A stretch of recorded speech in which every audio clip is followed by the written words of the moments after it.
Okay, maganda tayo ng isang dilata ng, eto, creme densada. Dapat galing sa chiller ha, o kaya sa rep nyo. Wag lang sa pinaka-freezer kasi magyayelo yan eh. Oo. Hindi na magdo-double size na pagkagaling sa freezer. Kaya kailangan palamigin mo lang siya.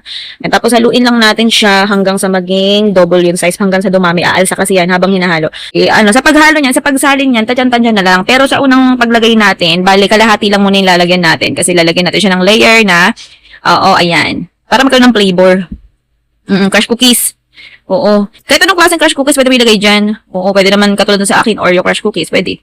Ayan, tapos yung natira, ayan, i-ano lang natin, tansya-tansya.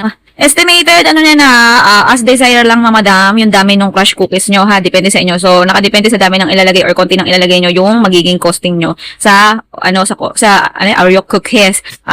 Sa creme densada naman natin, ayan, depende sa inyo kung saan kayo bibili. Oo. Mura lang naman yan. Oo, nasa 100 plus na ang puhunan nyo dito, di ba bongga?